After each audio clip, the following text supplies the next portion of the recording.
A frigid dawn on the Eastern Front. Under a leaden sky in the winter of 1943, a column of German supply vehicles lumbers through deep mud and crusted snow.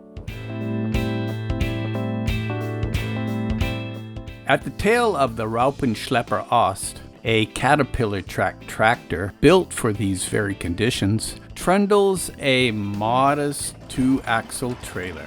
Its wooden sides rattle with each rut in the frozen road, and its steel-rimmed wheels crunch through ice and mire. This unassuming wagon, known as the Sonderanhänger Ost 1.5-ton cargo trailer, is a humble yet critical cog in the Wehrmacht's vast war machine. It creaks and groans, but perseveres, carrying a precious 1.5-ton payload of supplies vital to an army on the brink.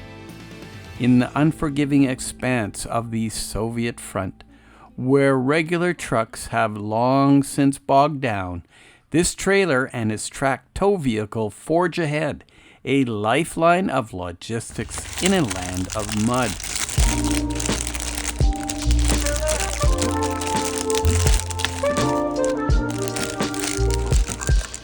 Jump cut to the present, a well-lit workbench comes into view, crowded with plastic sprues, tiny parts, and the tools of a model builder.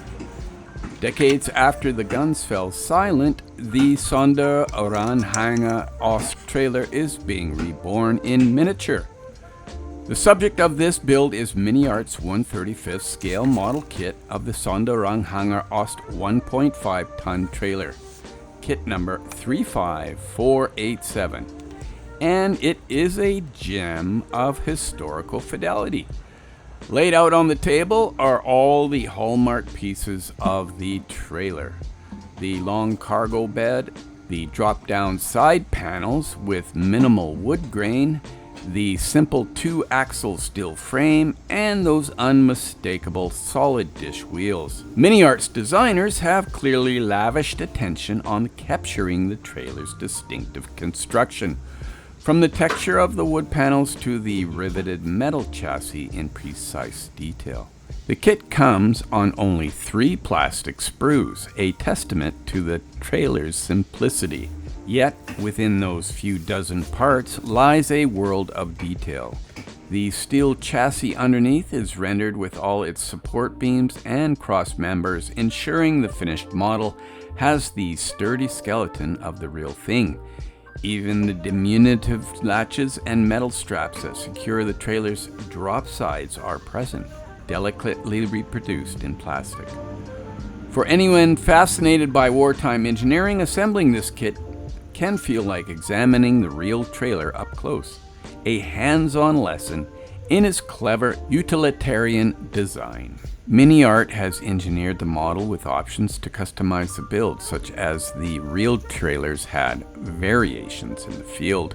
Notably, the kit provides alternate parts so you can pose these sideboards raised or folded down, letting the modeler decide if the wagon is shown fully loaded or being prepared for cargo. There is also optional mud sleds / shields to attach under the axles, those ski-like plates that some trailers use to cope with the deep mud and snow. You can choose to display the trailer with or without them.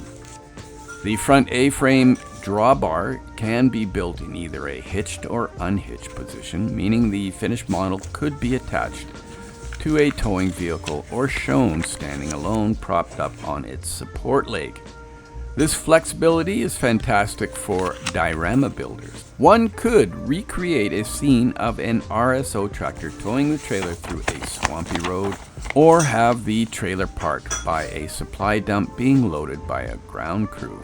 MiniArt also includes a decal sheet with 4 marking options spanning 1943 to 45. These provide authentic Wehrmacht license plates, stencils, and unit insignia appropriate for the Eastern Front. All 4 suggested paint schemes are variations of the late war German Dunkelgelb, dark yellow base color, and one features a winter whitewash pattern for an Eastern Front winter look. Such details allow the modeler not only to build the trailer accurately, but to situate it in time and place, perhaps depicting it during the muddy spring Rasputitsa of 1944 or the final defense of East Prussia in early 1945.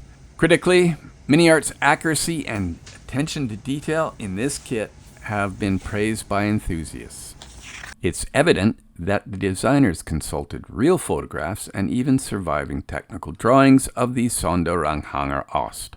The result is a miniature that holds up a mirror to history. The dimensions and proportions closely match the known specifications of the original trailer, and each wheel has the proper disc shape of the all-steel rims, complete with subtle bolt details. The kit's parts fit together to replicate the trailer's very simple assembly. You can clearly see how the steel frame carries the wooden bed, and how the front axle pivots on the drawbar tongue, exactly as the actual trailer was constructed.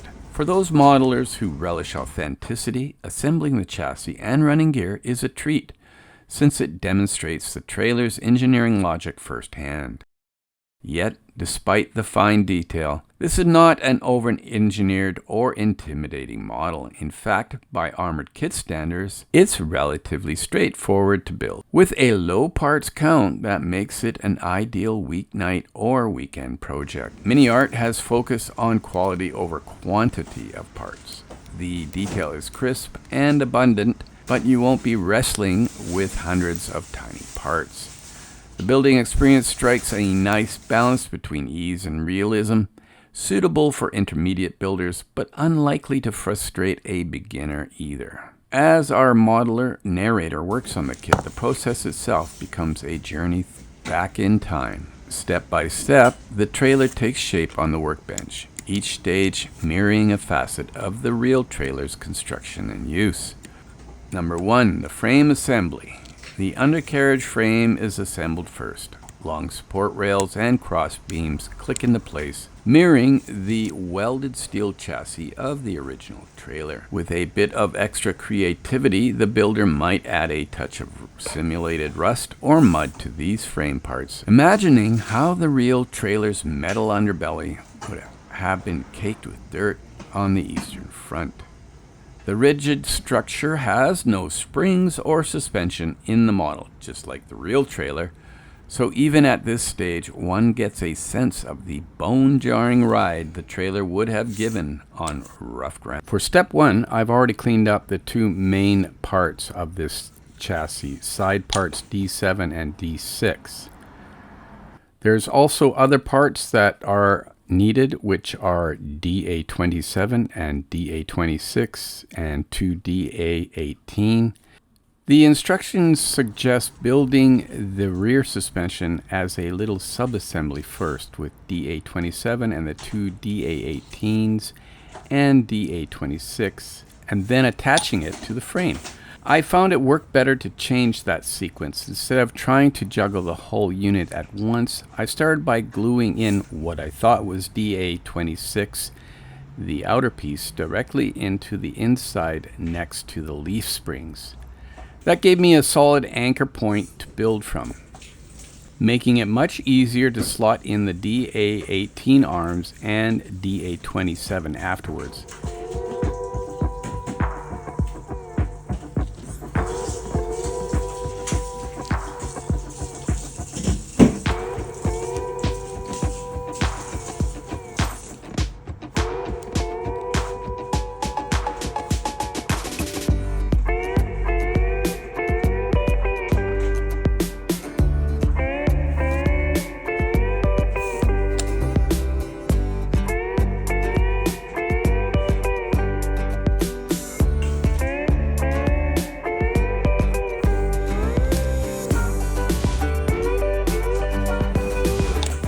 At this stage, I also added DA21, a small rod, before moving on to these side panels.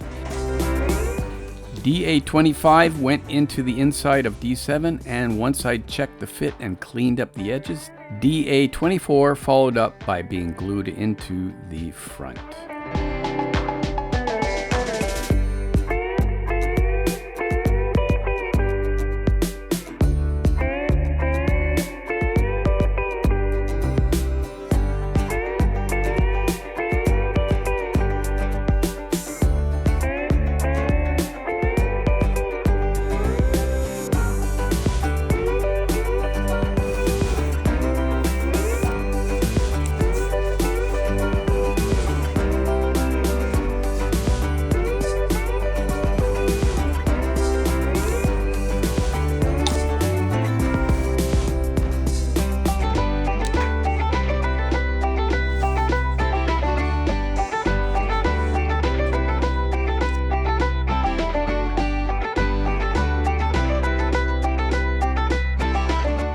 When it came to drop in DA27 and the DA18s, I realized I put them in backwards at first. DA26 belongs in the front, not DA27 as I mistakenly placed it.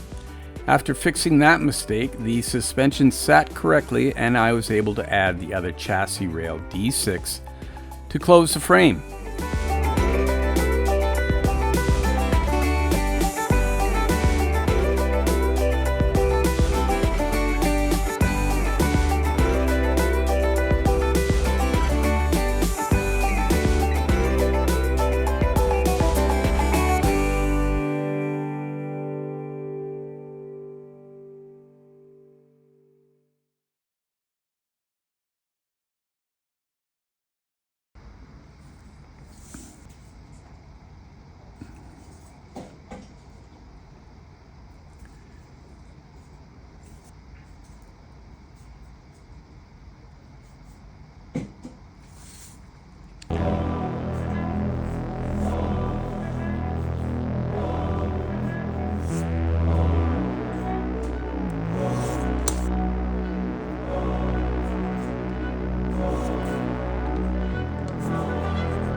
It was a little tricky to get the D18s lined up, but with some patience they slid into place without trouble.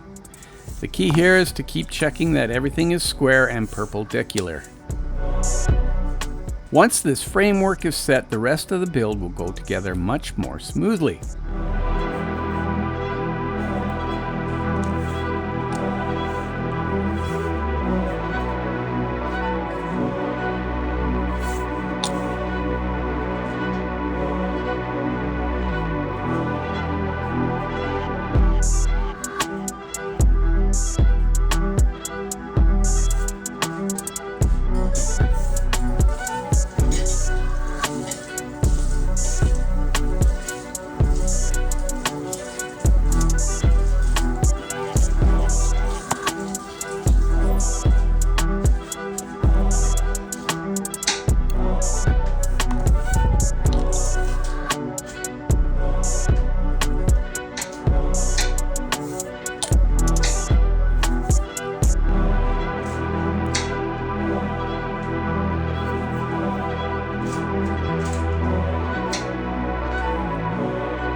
With the chassis squared up, I moved into step 2, which is pretty basic. This step adds part D28, which fits neatly into place once the frame is stable. It's a straightforward addition, and it locks the structure together just a little tighter, giving the whole build a firmer backbone to work from.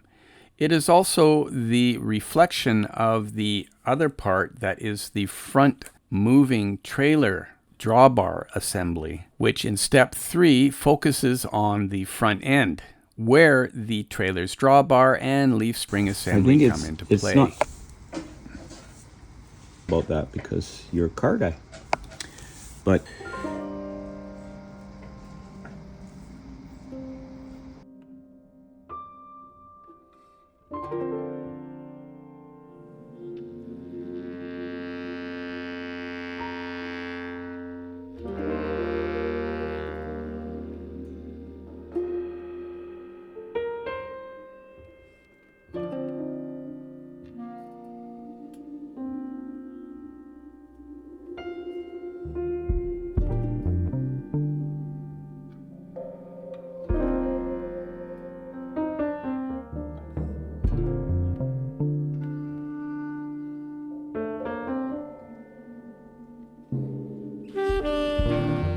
While I was working in this area, I also added the towing pintle DA11 to the rear of the chassis.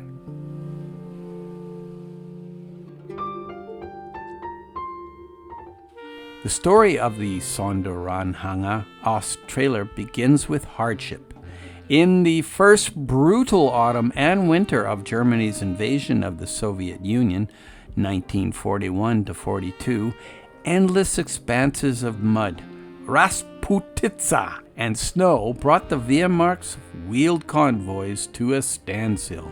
Conventional trucks and even half-tracks foundered in the quagmire, their wheels and complex suspensions clogging with ice and mud. The German army urgently needed a new approach to keep men and material moving in these primitive, roadless conditions. The answer came in the form of a lightweight, fully tracked tractor, the Raupenschlepper Ost, or RSO, which is Caterpillar Tractor East.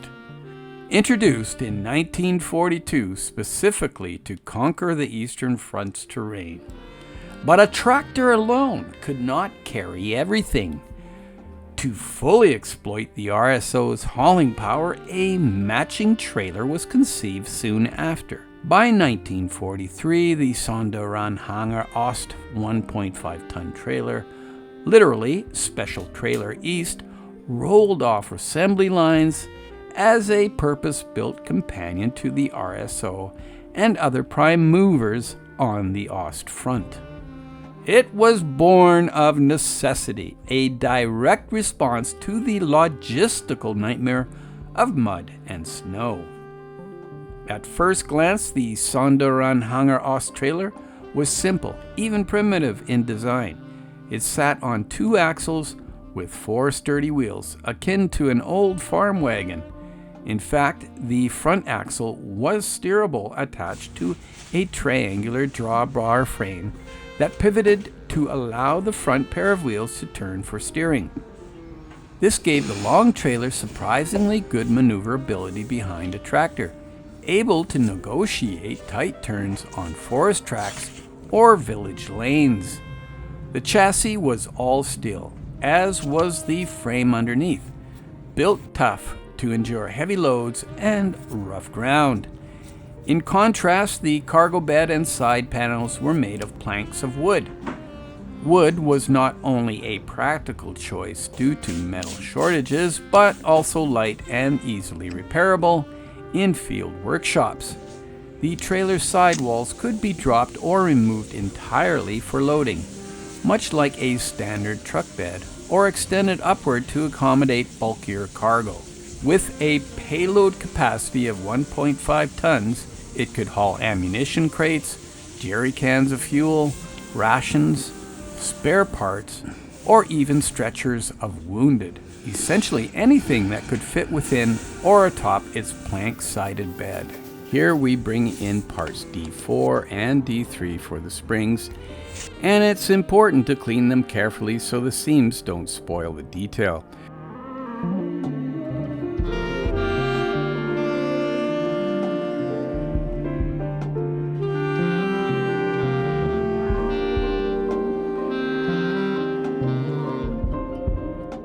The inner bracing pieces, DA4 and DA14, box it all together, turning the assembly into a strong square section, just like the rear trailer.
At this point, one can add DA29, which is the pivoting component that allows the front axle to steer.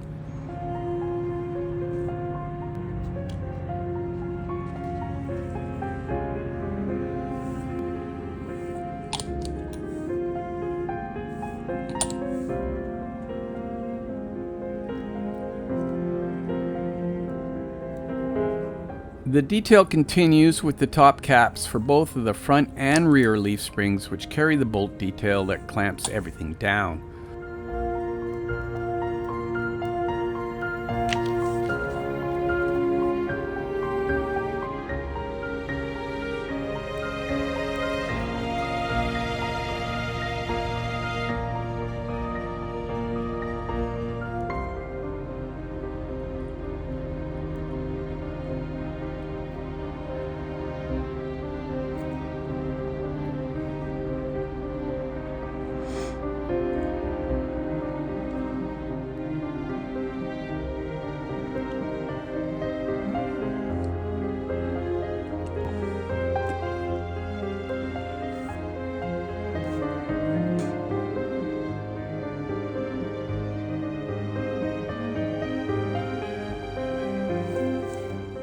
These two sub-assemblies are together. It's time to unite them.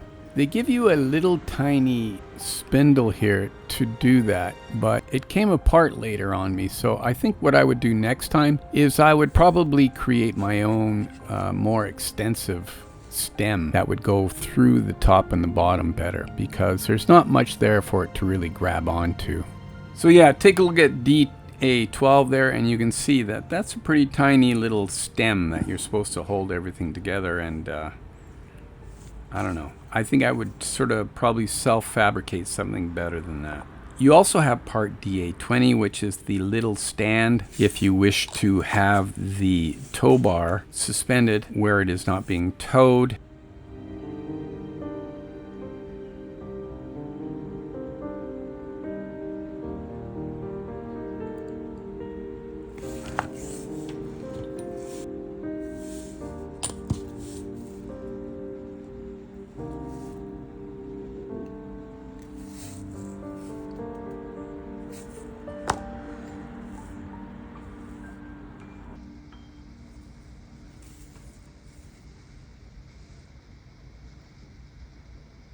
And then you have the axles, the front and rear axles, DA16 and DA17 to glue in place on the bottom of the leaf springs.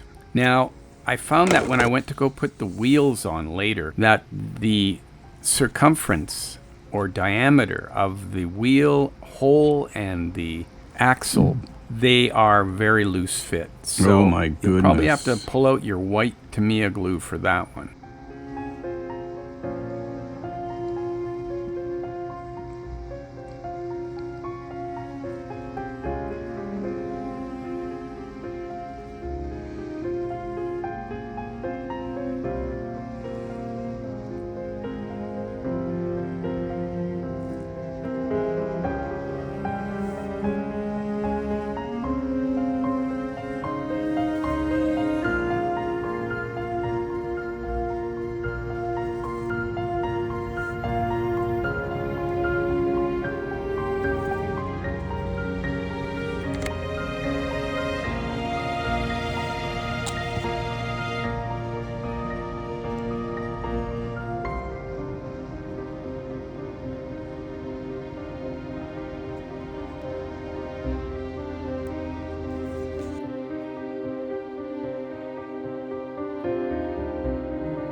Okay, jumping ahead to step 6, we're going to already attach this chassis to the bottom of the platform for the truck bed.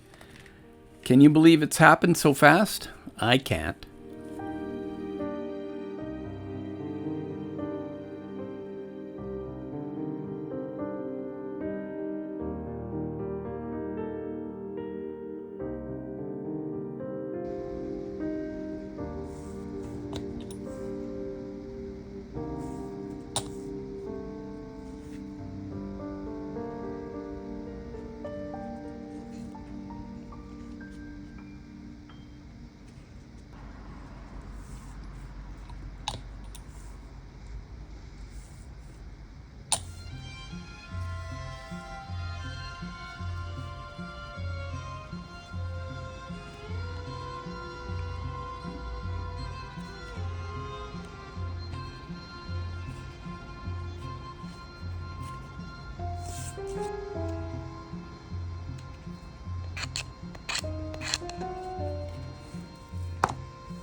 You know, I don't think I'm going to sand that off.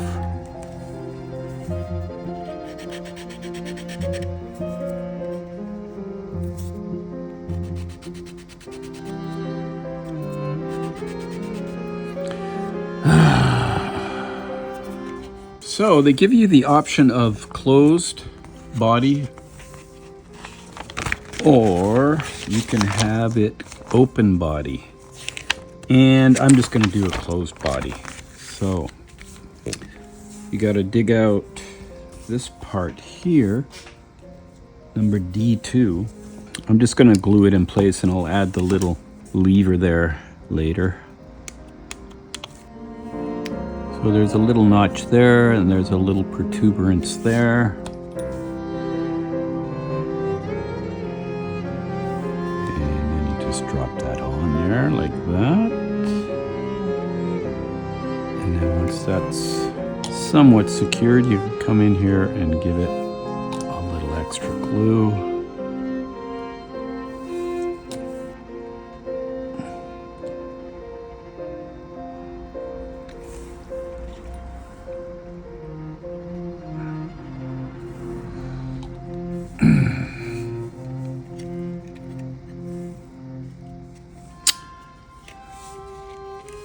Back here in step 5, I've skipped doing it, but now I'm going to pull it out. I said pardon.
So these are D6, and if you look at this illustration here, they're asking you to cut one of those things off there. So I'm not sure what's up with that. So that'll go like that. They want you to cut that off.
The reason they want you to cut that off is because you can see here it's already fed through the part that's supposed to receive that little protuberance. So it locks up the gate. I guess if you are doing it with the sides down, you wouldn't cut that.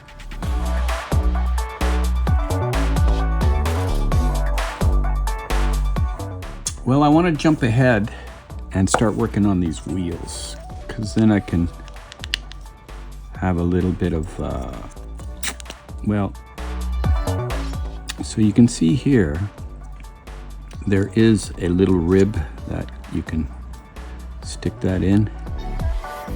And now if you can see, that is just a pressure fit and it's perfect. Just need a little bit of glue, I guess.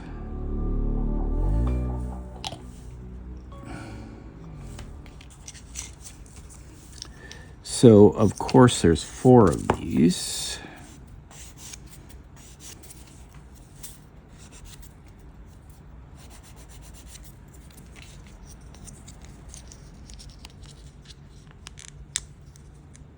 Damn. Like, you almost don't need glue.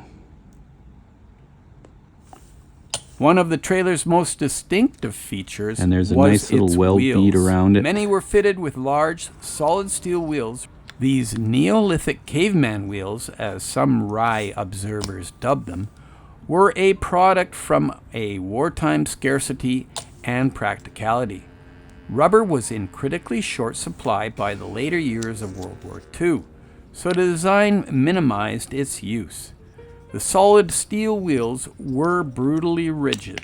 The trailer had no modern suspension springs at all. But on the soft roads of the East, this was deemed acceptable. The mud itself was spring enough. In fact, the trailer could even be fitted with broad, sled-like mud shoes or shields under the axles to prevent it from sinking too deeply into muck and snow.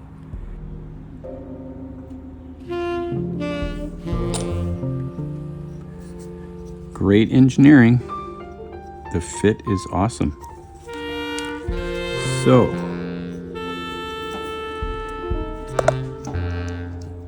And then these this flat goes metal skis would help distribute weight, like that. sliding over mire where narrow wheels might dig in. Not all versions included the mud shields, but they became a common sight on trailers deployed in the worst Rasputitsa conditions.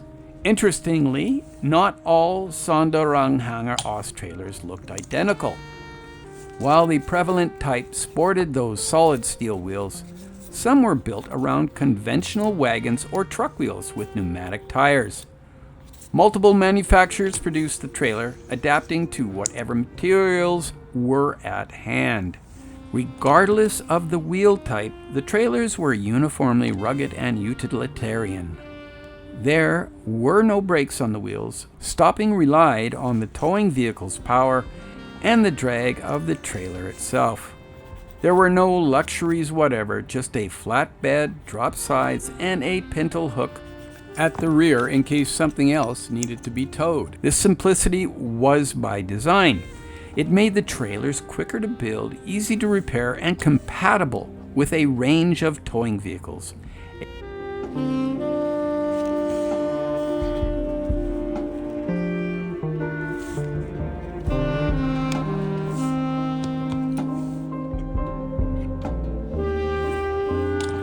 A slow-moving prime mover like the RSO could tow it easily, as could agricultural tractors or half-tracks, even horses or oxen in a pinch. On paved highways, it was less than ideal, but high speed was never the intent. The Sonderanhänger Ost was built to plod along methodically behind a tractor at perhaps 10 to 20 kilometers an hour, and in that role it excelled. In service, the Sonderanhänger Ost trailer proved its worth as a reliable beast of burden. Picture a scene in spring. Thaw turns roads into rivers of mud, swallowing ordinary wagons to their axles. Here, the little RSO tractor and its trailer came into their own. The RSO's tracks churn onwards where the trucks fail. The trailer waddles behind, its steel wheels cutting through sludge. German soldiers quickly learned to load these trailers with anything and everything required at the front. By late World War II, they served many different objectives, a phrase that hints at their jack-of-all-trades usefulness. One day, a trailer might carry ammunition and food to an artillery battery. The next, it might evacuate injured men or civilian refugees on its return trip. Some trailers even saw improvised combat roles. Field units, ever resourceful, bolted all manner of equipment onto them. In rare cases, an Ost trailer might mount a generator or radio gear for signals units. Photographic evidence even shows a few outfitted with anti-aircraft guns. For instance, a triple 20mm flak drilling cannon, creating an impromptu mobile flak platform, albeit a shaky one given the trailer's light frame. By and large, however, the Sonderanhänger Ost was a background workhorse, not a frontline weapon. Its job was to follow in the wake of the fighting vehicles, bringing up supplies needed to keep those vehicles running and their crews fighting. In the Eastern Front, logistics were as critical as firepower. The vast distances and poor infrastructure meant that supplying an army was a battle in itself. Here, the Ost trailer carved out a niche within Germany's broader supply network. Railway lines could carry supplies only so far. Beyond the railhead, trucks usually took over, and in the worst terrain, even trucks gave way to tractors and trailers. In this last mile of delivery, often literally through pathless wilderness or marsh, the RSO with its Sonderanhänger Ost shined. They formed scrappy supply convoys, pushing forward where no standard lorry could pass. A single RSO could transport a small load in its own bed, but with a trailer attached, it could more than double its carrying capacity. This made a huge difference when trying to provision forward units cut off by mud or snow. Contemporary accounts describe these tractor-trailer duos ferrying everything from ammunition to winter clothing to the front lines. The trailers might be seen laden with jerry cans of fuel for panzers, crates of mortar shells, spare track links, even bundles of firewood for front-line dugouts. Steadily, slowly, they kept the lifeline open. In summer dust or winter blizzards, they proved their value time and again by delivering the necessities of war under conditions that would stop other transport coal. The harsh conditions left their mark on the equipment as well. Many veterans recalled the most primitive hardships: steel wheels freezing solid into the mud overnight, requiring a fire to be lit under the hubs to thaw them loose by morning. Unlike rubber tires, steel wheels could be heated with impunity, one advantage of the otherwise rough design. Maintenance was straightforward: a bit of grease on the wheel bearings, tighten a bolt here or there on the wooden slats, and the trailer was ready for another day's trudge. Troops appreciated the trailer was uncomplicated and robust, a piece of kit that rarely broke under stress. It was, however, not fast. Totally useless for speeding down highways, as one might quip, but on the chaotic back roads of the Eastern Front, speed was a luxury and dependability a necessity. In that environment, the Sonderanhänger Ost became a small legend of reliability, often caked in mud, sometimes sporting a hastily applied whitewash camouflage. In winter, it was a fixture in the background of countless war-weary columns from 1943 to 1945. Mostly painted in the late war Dunkelgelb dark yellow scheme and sometimes covered in chalky white paste for winter, these trailers visually blended into the drab utilitarian world of the Ost front. They were unglamorous but utterly indispensable. MiniArt tolerances is if you just get a little glue in there to lubricate it in, it fits perfect. Well, before I glue any more on, I think I've got to clean up this edge here on all of them.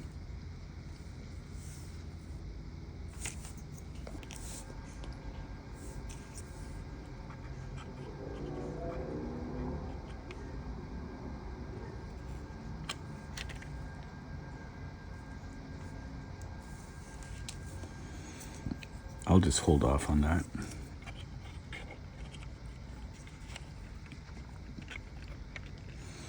Pretty loose fit. That's not good. It's got a bit of a loose fit there. Yeah, that could be better. Oh well.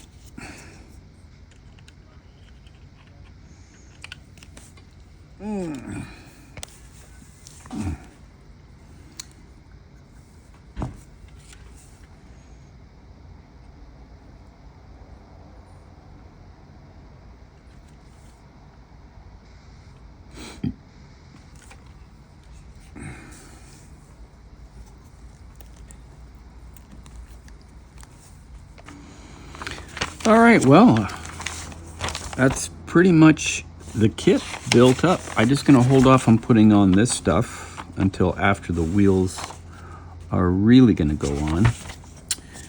Now, I'm not sure which of these color things I'm going to do. Probably this one here.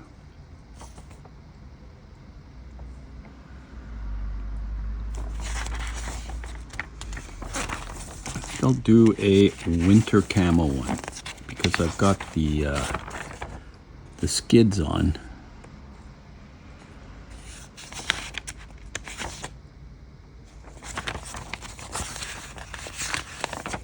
All of these profiles seem to have the skid on. The snow skid. This one is kind of intriguing as well, as is this one. But I think I'll just do that one. Not sure. It does have that mark there that is of a unit that has the same RSO symbol. So just a couple more small pieces. Might be easier to cut those little bits off while it's still on the sprue.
Part 14. I'm not sure what those are for.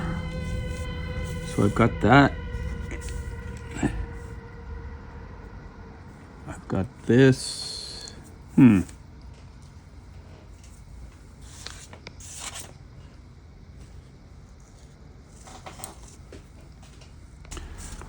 So here's DA14. I didn't notice that before, but these are these two little nuts that go on that.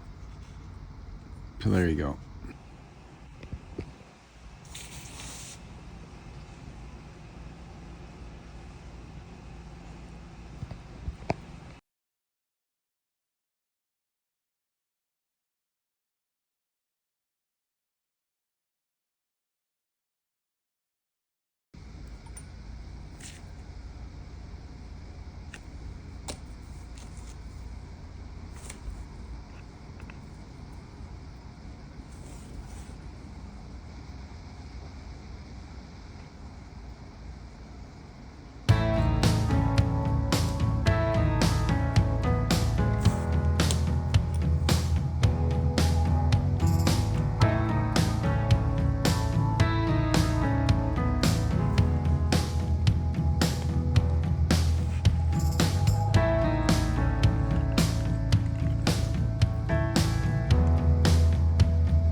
You son of a bitch!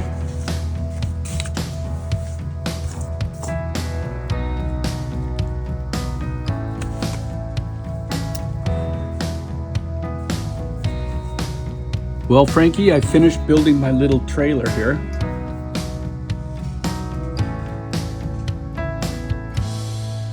You see? You see?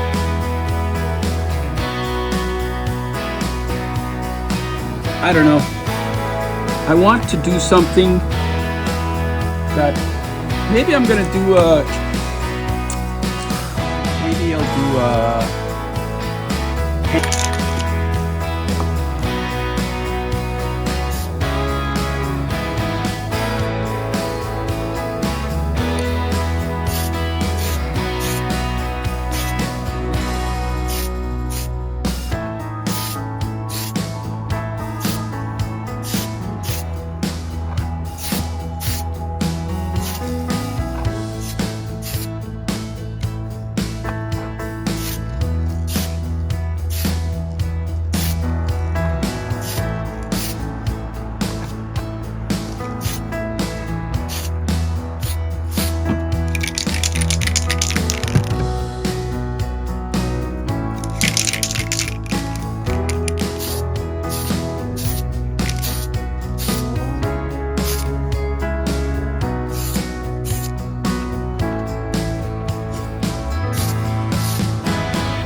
Well, folks, that about wraps it up for this build of the Sonderanhänger Ost 1.5 ton trailer from MiniArt.